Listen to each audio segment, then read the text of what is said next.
It's another wonderful day in Azeroth. Here we are, fighting, gathering herbs, picking up multiple mobs at one time, and not really worrying about it, just AoEing to our heart's content.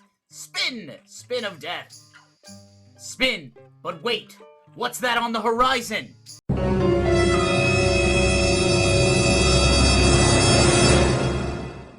Hey all, it's Nim, or Nimicry if you're feeling professional, and welcome to the video. If you're like me, you're concerned about AoE damage and changes in Shadowlands. You know, you're like, oh, can I still spin to win if you're a paladin? Can I still drop Starfall? I mean, you did just make that change. What about Blizzard? What about Rain of Fire? What about other things? Volley you brought back for hunters. And now you're changing AoE? Luckily, Kyvax has a little idea here to give us a little more information, we'll say. Keep in mind, too, these are alpha changes, so they can absolutely be reversed, improved on, or nixed entirely. Before we get started, though, I do want to mention I stream on Twitch Saturday and Sunday at 2 p.m. Eastern Standard Time, Monday and Tuesday at 6 p.m. Eastern Standard Time. Now, from Kyvax.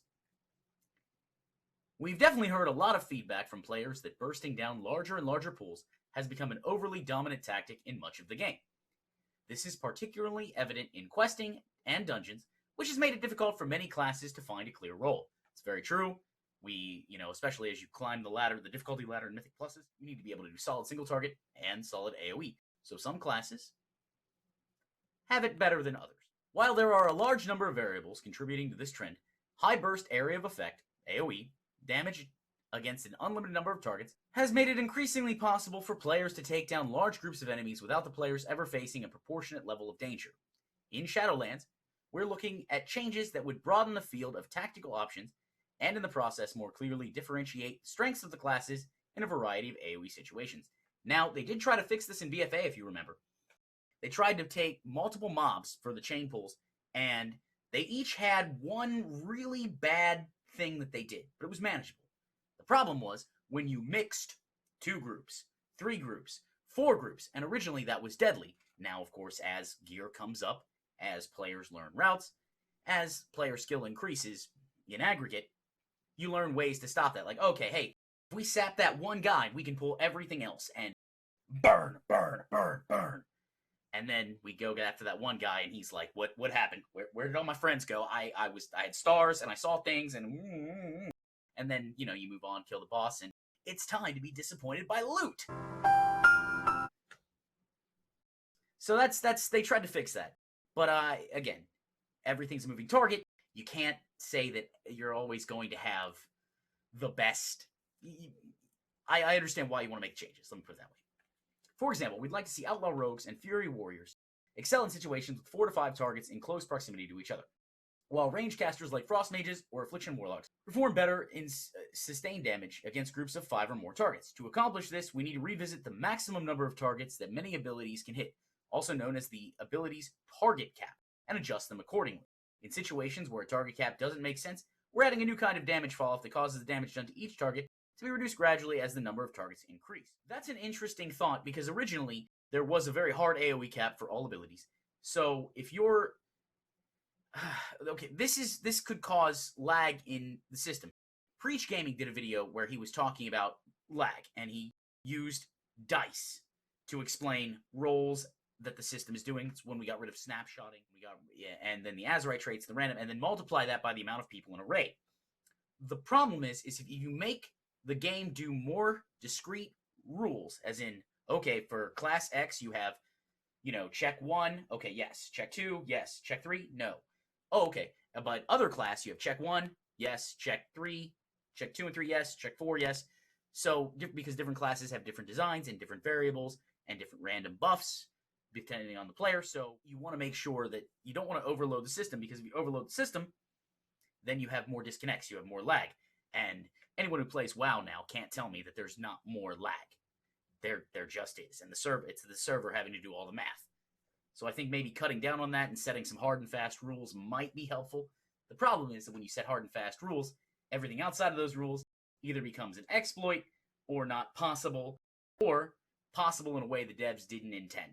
Obviously, we'll look at Lei Shen's trinket in Mists of Pandaria. I highly doubt they had a naked warlock they anticipated a Naked Warlock outside of that trinket to do the most damage. Now that, of course, was one instance with a highly skilled player playing an optimal rotation with his class, but it was still possible.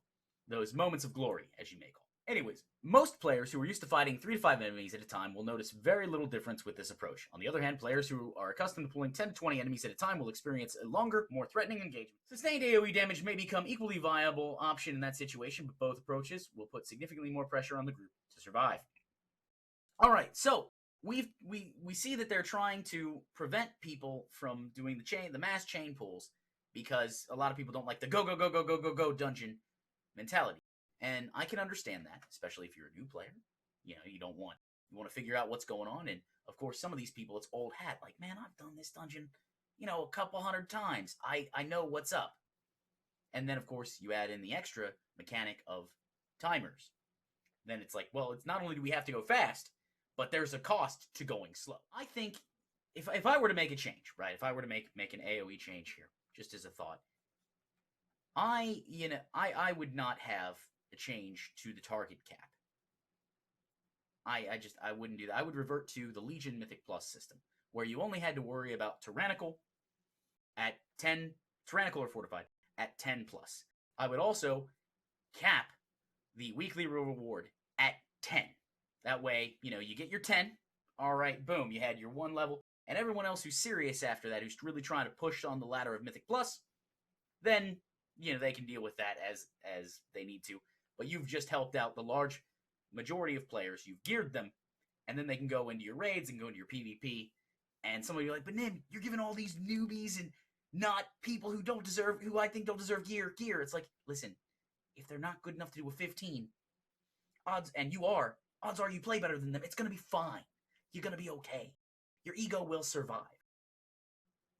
So, I don't know. I'm curious. What do you guys think about the AoE changes? I personally, not a fan, especially since it sounds like it's going to be basically an ability by ability rule set, as opposed to, hey, we have a hard target cap of 5, or we have a hard target cap of 10, or we have a hard target cap of, God forbid, 3.